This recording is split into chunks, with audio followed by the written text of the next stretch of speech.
Hello friends, कैसे हो आप लोग। उम्मीद करते हैं कि आप लोग बहुत अच्छे होंगे। फ्रेंड्स, आज हम डिस्कस करने वाले हैं एनसीईआरटी साइंस के एक महत्वपूर्ण टॉपिक। यह जो टॉपिक है एग्जाम पॉइंट ऑफ व्यू से काफ़ी महत्वपूर्ण है। वेटेज इसकी ज़्यादा दी जाती है एग्जाम में। तो आइए समझते हैं। आज का जो टॉपिक है पीरियडिक टेबल है, तो इसको समझते हैं। पीरियडिक टेबल, पहला पॉइंट है डोवेर्नर।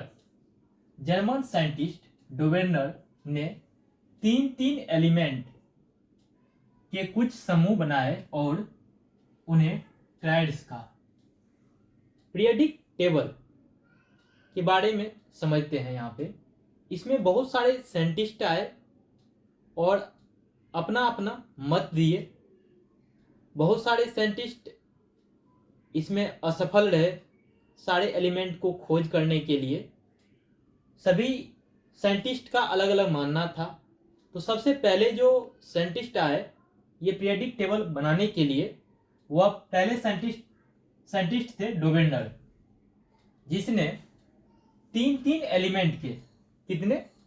एलिमेंट के कुछ समूह बनाए और इस समूह को उसने ट्रायड्स कहा, त्रिक कहा। इसमें होता क्या था, जैसे एग्जाम्पल के लिए ए बी सी, तो इसमें ए और सी का यदि हम एवरेज निकालते हैं एटॉमिक वेट का, तो वो बीच वाले जो एलिमेंट होते थे उसके एटॉमिक वेट के बराबर होता था। एग्जाम्पल के लिए आप देखिए, यहाँ पे कुछ एलिमेंट दिए हुए हैं और उसका एटॉमिक वेट दिया हुआ है। जैसे कि यहाँ पे Li लिथियम और Na सोडियम और पोटेशियम ये है। तो लिथियम का एटॉमिक वेट क्या होता है, 7 होता है, और पोटेशियम का एटॉमिक वेट क्या होता है, 39। यदि आप इस दोनों को ऐड कीजिएगा तो कितना होगा, 46 होगा। जो कि इस दोनों को यदि आप 2 से डिवाइड कीजिएगा तो 23 आएगा, जो कि ये सोडियम जो है Na इसके एटॉमिक वेट के बराबर है। तो ये डोवेर्नर साहब का मत था, कहना था कि जो भी एलिमेंट पीरियडिक टेबल में है उसमें पहला और तीसरा एलिमेंट के जो एटॉमिक वेट हैं उसको यदि हम सम करेंगे, बाय 2 करेंगे, एवरेज निकालेंगे, तो उसके बीच के जो एटम होंगे उसके एटॉमिक वेट के बराबर होंगे। तो डोवेर्नर साहब का यह मानना था। ठीक उसी प्रकार कुछ एलिमेंट यहां पे दिया हुआ है, Ca, Sr और Ba, कैल्शियम, स्ट्रेंटियम, बेरियम। इसका एटॉमिक वेट क्या होता है, 40 कैल्शियम का, और बेरियम का कितना होता है, 137। इस दोनों को यदि ऐड कीजिएगा, बाय 2 कीजिएगा, एवरेज निकालिएगा, तो आपको 82 आएगा। ठीक उसी प्रकार यहां पे कुछ एलिमेंट दिए हुए हैं, उसका एटॉमिक वेट दिया हुआ है। जैसे क्लोरीन का एटॉमिक वेट कितना होता है, 35.5, और आयोडीन जो है इसका एटॉमिक वेट कितना होता है, 127। इस दोनों को यदि आप ऐड कीजिएगा, बाय 2 कीजिएगा, तो 80 आएगा। तो इस दोनों का क्या करना है, एवरेज निकालना है। एवरेज कैसे निकालते हैं, यदि 2 संख्या दिया हुआ है तो उसको क्या करते हैं, दोनों को आपस में ऐड कर देते हैं, बाय 2 कर देते हैं। यदि 3 संख्या दिया हुआ रहता है तो तीनों को ऐड कर देते हैं, आपस में बाय 3 कर देते हैं। तो एवरेज इस तरह से निकाला जाता है। यदि आप इस दोनों को ऐड कीजिएगा, बाय 2 कीजिएगा, तो आपको 80 आएगा, जो कि ब्रोमीन का एटॉमिक वेट होता है। तो डोवेर्नर साहब का यह मानना था, कहना था। लेकिन इसके कुछ डिमेरिट्स थे। डिमेरिट्स ये थे कि ये सभी एलिमेंट में जितने भी पीरियोडिक टेबल में एलिमेंट तब तक खोजे गए थे सभी पे ये लागू नहीं हुआ। सिर्फ और सिर्फ ये तीनों और ये तीनों और ये तीनों इस पे ही लागू हुआ। ओके, नेक्स्ट पॉइंट है, डोवेर्नर ने सिर्फ 3 ग्रुप बनाए। ये ग्रुप, एक ग्रुप ये हुआ, एक ग्रुप ये हुआ, एक ग्रुप ये हुआ। सिर्फ और सिर्फ डोवेर्नर साहब 3 ग्रुप बना पाए। ओके, नेक्स्ट पॉइंट है न्यूलैंड्स लॉ ऑफ ऑक्टेव्स। तो इसने, डोवेर्नर साहब जो साइंटिस्ट थे उसको जो करना था वो कर दिए। उसके बाद जो साइंटिस्ट आए उसका नाम क्या था, न्यूलैंड। इसने क्या किया, ये अष्टक का नियम दिया, octaves rule. John Alexander Reina Newland 1866 में अष्टक का नियम दिया। जो न्यूलैंड साहब थे, जॉन अलेक्जेंडर रेना न्यूलैंड साहब 1866 ईस्वी में अष्टक का नियम दिया। किस पे, पीरियोडिक टेबल में जो भी एलिमेंट थे उसके ऊपर। ओके, जैसे कि आपने एक ध्वनि सुना होगा, ट्यून सुना होगा, सा रा गा मा प द नी सा।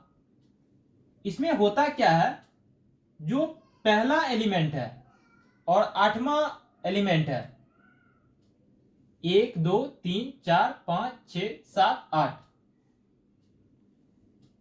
ये न्यूलैंड साहब के अकॉर्डिंग जो पहला एलिमेंट है 8th एलिमेंट के प्रॉपर्टी के साथ मिलता है। न्यूलैंड साहब का मत था, उसका मानना था कि जो भी पहला एलिमेंट है वो हर एक 8वें एलिमेंट के प्रॉपर्टी से मैच करेगा। मतलब उसकी जो प्रॉपर्टी होगी 8वें एलिमेंट की, वही प्रॉपर्टी पहले एलिमेंट के होंगे। ओके, यह किसका कहना था, किसका मत था, न्यूलैंड साहब का। नेक्स्ट पॉइंट है, न्यूलैंड ने अलग अलग प्रॉपर्टी वाले 2 एलिमेंट्स को एक ही स्लॉट में, एग्जाम्पल के लिए कोबाल्ट और निकल, समायोजित किया। लेकिन इसने गलती क्या कर दिया, कुछ एलिमेंट जो है उसको एक ही स्लॉट में, जैसे कोबाल्ट और निकल को एक ही स्लॉट में ऐड कर दिया। इसने कोबाल्ट और निकल को एक ही स्लॉट में ऐड कर दिया। ओके, ये किसने किया, न्यूलैंड साहब ने। जैसे कोबाल्ट को निकल के साथ, फ्लोरीन को क्लोरीन के साथ, ब्रोमीन को आयोडीन के साथ और कोबाल्ट को निकल के साथ आपने देखा है। इसको क्या किए, एक साथ एक ही स्लॉट में ऐड कर दिए। किसने, न्यूलैंड साहब ने। इसने क्या प्रॉपर्टी दिया, इसने क्या बताया कि जो भी पहला एलिमेंट है हर एक 8वां एलिमेंट के प्रॉपर्टी के साथ मैच करेगा। मतलब उसकी जो प्रॉपर्टी होगी 8वें एलिमेंट की, वही प्रॉपर्टी पहले एलिमेंट के होंगे। लेकिन इसने गलती क्या किया, गलती ये किए कि कुछ स्लॉट में दो एलिमेंट को ऐड कर दिए, जैसे कोबाल्ट और निकल, फ्लोरीन और क्लोरीन, ब्रोमीन और आयोडीन। नेक्स्ट पॉइंट है, न्यूलैंड के अनुसार नेचर में सिर्फ 56 एलिमेंट मौजूद थे। न्यूलैंड साहब का कहना था कि नेचर में, प्रकृति में सिर्फ और सिर्फ 56 एलिमेंट मौजूद हैं और भविष्य में एलिमेंट खोज नहीं की जाएगी। इसका मानना यह था न्यूलैंड साहब का कि जो प्रकृति में सिर्फ और सिर्फ 56 एलिमेंट है और भविष्य में नहीं खोजे जाएंगे। न्यूलैंड साहब का ये मानना था। तो यह पॉइंट को ध्यान रखना है। आपसे क्वेश्चन पूछ लिया जाएगा कि न्यूलैंड साहब कितने जब खोज कर रहे थे तो कितने एलिमेंट थे, तो 56 एलिमेंट थे। और इसने यह भी बताया कि आगे जो है भविष्य में एलिमेंट की खोज नहीं होगी। नेक्स्ट पॉइंट है ओक्टेव्स नियम केवल कैल्शियम तक, केवल हल्के तत्वों के लिए लागू था। जो न्यूलैंड साहब के ओक्टेव्स नियम थे, जो पहले एलिमेंट की प्रॉपर्टी 8वें एलिमेंट के प्रॉपर्टी के बराबर होता है अकॉर्डिंग टू न्यूलैंड साहब, तो यह जो प्रॉपर्टी है सिर्फ और सिर्फ कैल्शियम तक, जो हल्के एलिमेंट थे वहां तक ही फॉलो कर रहा था, मतलब यह नियम लागू हो पा रहा था। नेक्स्ट पॉइंट है history of periodic table classification of elements Mendeleev periodic table.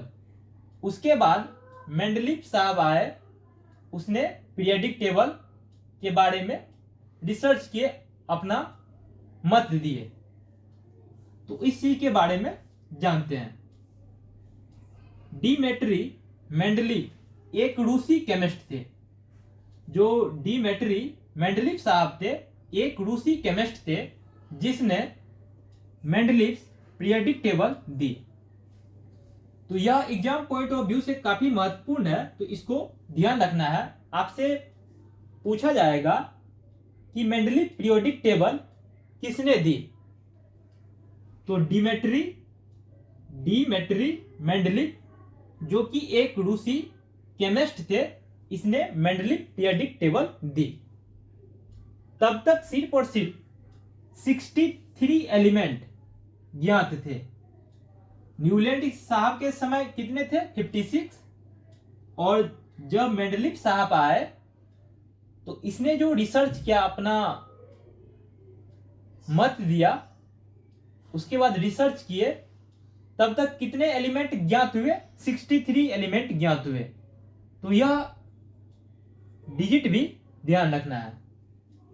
Next point है केमिकल प्रॉपर्टी में मेंडलीव ने ऑक्सीजन और हाइड्रोजन के साथ एलिमेंट्स द्वारा गठित कंपाउंड पर ध्यान केंद्रित किया, क्योंकि हाइड्रोजन एंड ऑक्सीजन को सेलेक्ट किया बिकॉज ये बहुत रिएक्टिव हैं।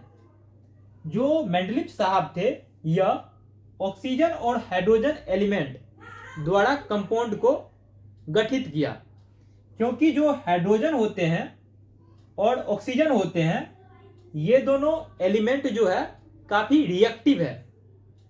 ओके, काफी रिएक्टिव है और अधिकांश एलिमेंट के साथ कंपाउंड बनाते हैं।